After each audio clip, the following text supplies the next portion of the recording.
Vous écoutez l'épisode 2 du podcast Business en spa et esthétique, avoir un spa ou un institut de beauté rentable.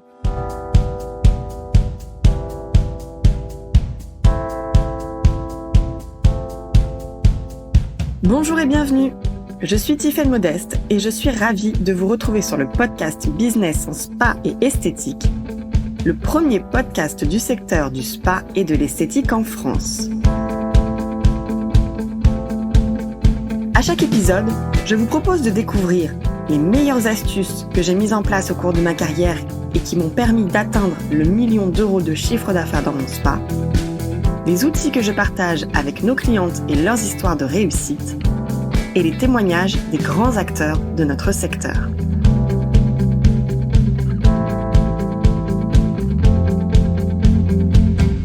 Dans notre secteur, il est une question centrale, source de frustration la plupart du temps, qui est celle de l'argent et en particulier du salaire des professionnels de notre secteur.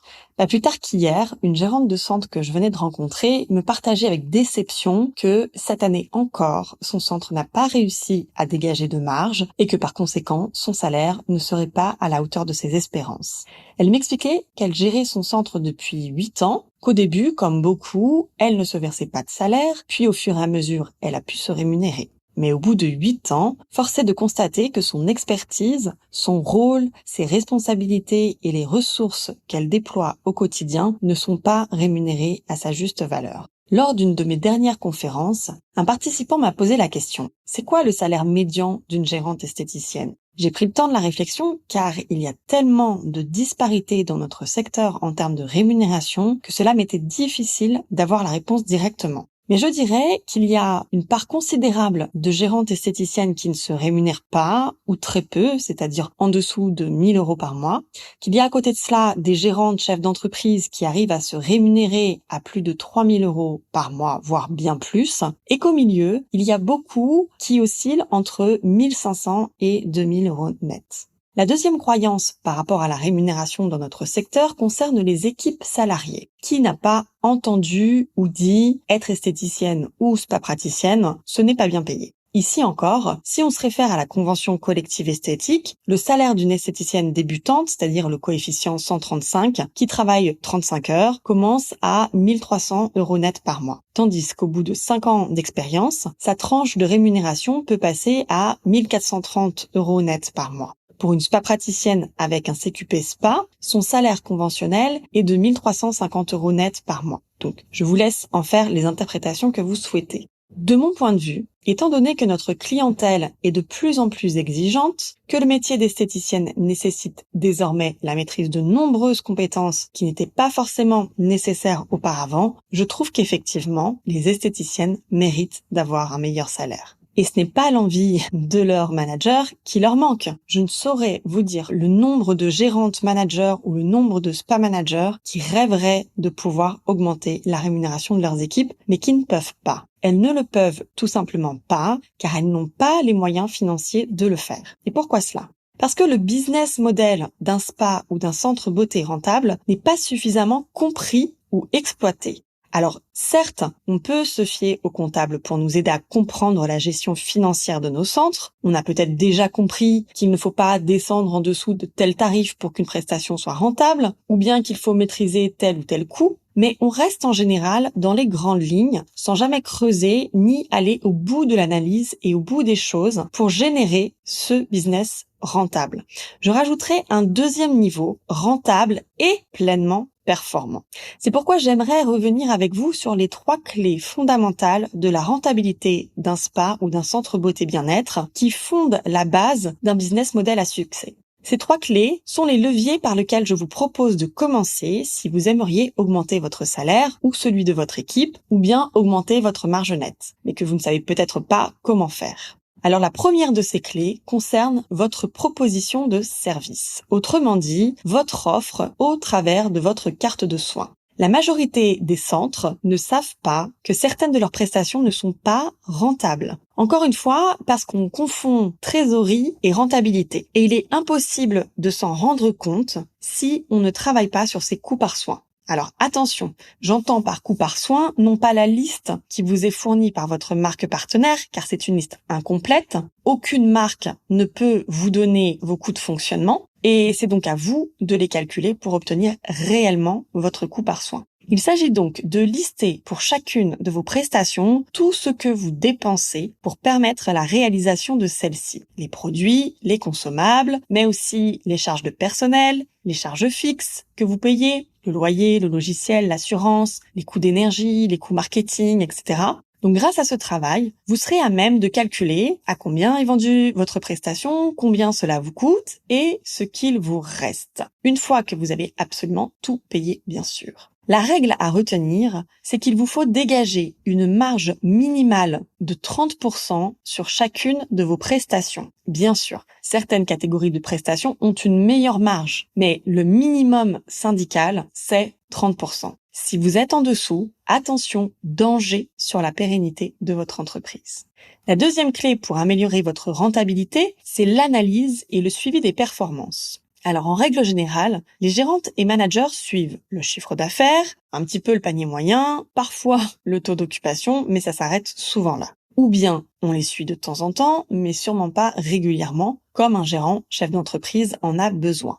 D'ailleurs, il y a souvent la croyance que ce qu'il y a sur le compte montre que le centre est rentable ou non. Mais attention, encore une fois, ne confondez jamais trésorerie et rentabilité. Ce sont bien deux choses différentes. Donc si vous avez pour habitude de vous dire « Tant que j'ai tel montant de trésorerie sur mon compte, tout va bien, je suis rentable », méfiez-vous, car dans 75% des centres, ce n'est absolument pas le cas. Pour en revenir donc à cette deuxième clé de rentabilité, le fait de ne pas suivre et analyser ses performances est un réel problème. Car comment peut-on prendre les bonnes décisions stratégiques et financières si on ne suit pas ce qu'il se passe au niveau des performances? Non seulement c'est dangereux pour la pérennité du centre, mais c'est aussi très inconfortable d'un point de vue émotionnel. Car sans rationaliser, on est sujet à des moments de panique, parfois incontrôlables, qui vous empêchent de dormir et qui surtout vous placent en position de réaction. Et donc si je panique financièrement, qu'est-ce qui se passe? Je vais soit rester figé et couper tous les budgets, soit je vais réagir tout de suite dans l'urgence du vite, mon Dieu, il me faut absolument une solution, de nouveaux produits, une nouvelle marque, un nouveau soin ou un nouvel appareil. Et l'on se retrouve à ce moment-là dans des achats émotionnels. Alors peut-être pensez-vous qu'il s'agit d'investissements, mais ce ne sont que des réactions face à un moment de panique que vous auriez très bien pu contrôler si vous aviez cette habitude de suivi et d'analyse de vos chiffres. Et donc la plupart du temps, ces dépenses réactionnelles ou émotionnelles sont de mauvais choix et ne font qu'enfoncer une situation financière qui est déjà instable ou en tous les cas qui vous stresse. Enfin, j'aimerais souligner que ces types d'achats, pour moi, ne sont pas de bons investissements, car ce n'est absolument pas comme ça que l'on investit. Ce qui m'amène à cette troisième clé de rentabilité, qui est de savoir investir. Une entreprise, quelle que soit sa taille, qui n'investit pas, est une entreprise qui n'a pas d'avenir et qui va mourir.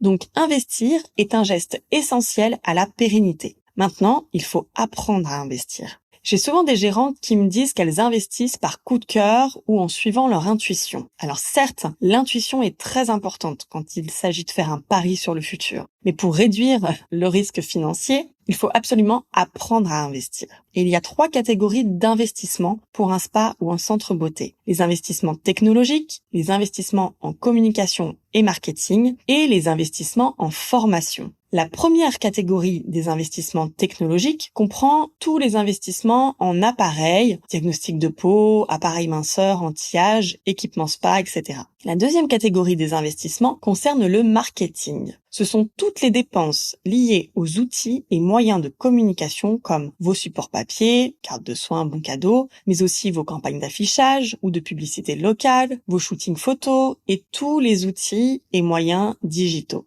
Tous les centres doivent avoir un budget consacré au marketing, un budget calculé et planifié à l'avance. Si vous n'avez pas encore cette habitude, vous pouvez commencer par lister les moyens marketing que vous aimeriez avoir sur les 12 prochains mois et en face, demander des devis de prestataires. Grâce à cela, vous saurez factuellement combien coûte chaque moyen plutôt que de vous faire toute une scène de « c'est trop cher, ça je peux pas me le permettre », etc., etc. Faire un devis, c'est gratuit et cela ne vous engage en rien tant que vous n'avez pas signé. La troisième catégorie d'investissement concerne la formation. Votre formation à vous, en tant que gérante et manager, et j'ai envie de rajouter que c'est par vous d'ailleurs que cela doit commencer, mais aussi la formation pour votre équipe si vous en avez une. Et par formation, j'entends les formations techniques de soins, les formations techniques de vente, mais surtout les formations en gestion de business. Et de plus en plus, les gérants et managers ont besoin de se former à la gestion de leur centre. Parce que notre secteur connaît actuellement et depuis 2020 une évolution majeure et son paysage se redessine complètement. Donc si j'étais spa manager ou gérante de centre aujourd'hui, je préciserais les investissements en formation dans ce sens. Mes compétences en gestion et développement de business en priorité, puis mes compétences en leadership d'équipe si j'en ai une, puis les formations en technique de vente et enfin les formations en technique de soins. Parce que ça ne sert à rien de se former sur une nouvelle technique de soins si je ne sais pas comment l'insérer dans mon offre de service, si je ne sais pas comment communiquer dessus et comment la vendre. Et que se passe-t-il en réalité? Il se passe totalement l'inverse. Je me forme à un soin et j'attends de voir si ça va marcher. Adoptez la démarche dans l'ordre formation en gestion, formation en vente, puis formation en technique de soins. C'est primordial pour rentabiliser vos formations. Ce qui m'amène à conclure que le plus important dans l'apprentissage de l'investissement, c'est de savoir projeter et suivre les retours sur investissement, ce qu'on appelle les ROI. À chaque fois que vous investissez, vous devez récupérer 5 à 10 fois votre mise. Si par exemple, vous avez un appareil depuis 2 ans qui vous coûte 800 € par mois, il doit vous rapporter 8 000 € par mois. Si vous souhaitez aller plus loin dans votre apprentissage financier, sachez que nous vous proposons de suivre gratuitement le webinaire que nous avions animé avec ma collaboratrice Cynthia et qui s'appelle « Les investissements qui vous rapportent dans votre spa, institut ou centre beauté bien-être ». Ce webinaire vous apportera encore plus d'éclairage sur cette troisième clé de rentabilité. Et vous trouverez le lien pour accéder à ce webinaire gratuit dans les notes de cet épisode et dans la page ressources, partie rentabilité de notre site internet Expertise Spa Bien-être. Alors, comment utilisez-vous ces leviers financiers pour vous garantir le business model rentable d'un spa ou d'un centre beauté? Partagez-moi vos réponses en nous taguant sur nos réseaux @expertise spa bien-être et @tiphaine-modeste. Si vous aimez le podcast Business en Spa et Esthétique et que vous aussi, vous voulez upgrader votre centre, je vous invite à nous retrouver sur le site expertise-spa-bien-être.fr. Vous pourrez y retrouver mes articles et ressources gratuites et faire le test en ligne « Quel parcours de formation est fait pour moi ?» N'oubliez pas de vous abonner au podcast dans votre plateforme d'écoute et de nous partager votre avis. Cela nous aide énormément. Merci et à la semaine prochaine.